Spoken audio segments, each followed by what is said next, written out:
In the early 1900s, Europe was like a powder keg waiting to explode. The continent had powerful countries all close together, and each one was growing stronger and more competitive. They had big armies, big navies, and big ambitions. All of this created tension and competition. It wouldn't take much to set off a huge conflict.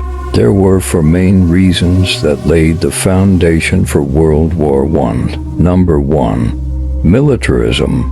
2, alliances. 3, imperialism. And 4, nationalism. Let's go through them. 1. Militarism.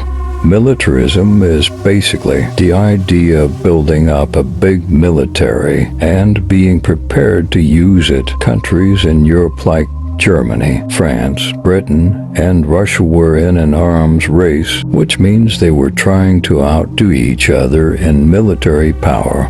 Germany, in particular, was building a powerful army and navy, which made Britain nervous because Britain relied on its navy to protect its empire. France was also building up its forces, as it had long-standing tensions with Germany. Russia, being huge and powerful, was trying to modernize its army. These countries all felt that they had to be ready to defend themselves or even attack if needed. This military buildup made leaders more likely to think about war as a way to solve problems. Instead of talking things out, they were ready to fight because they believed they were strong enough to win. As a result, Europe was on high alert, with each country constantly watching what the others were doing. Number 2, alliances.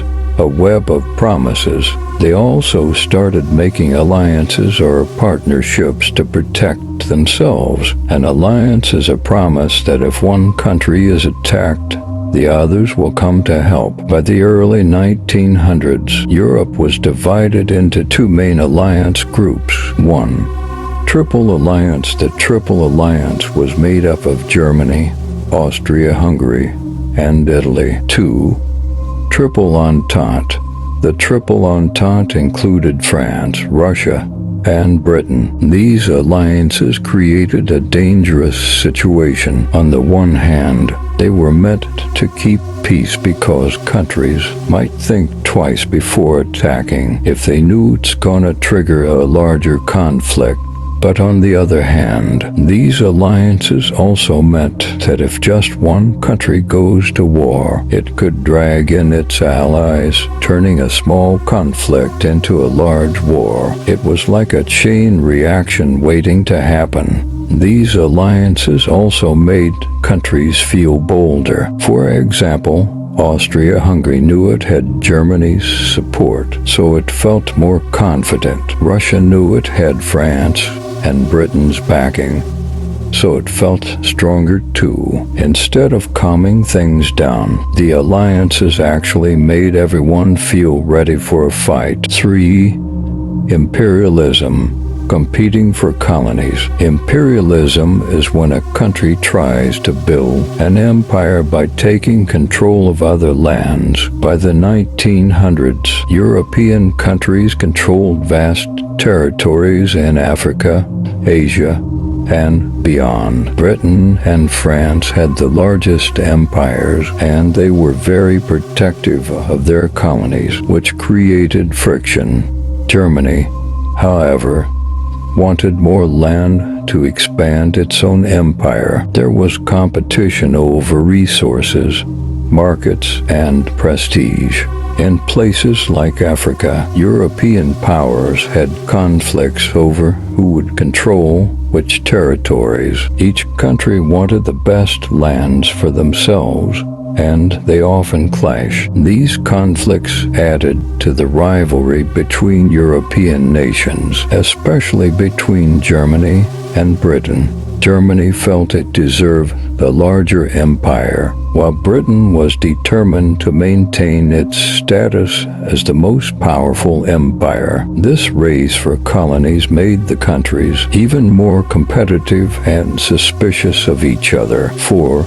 Nationalism, pride and rivalry. Nationalism is the belief that your country is better than others and deserves to be powerful and independent. In Europe, nationalism was very strong. Germany was proud of its strength, as it had only become a unified country a few decades earlier in 1871 and quickly rose to power.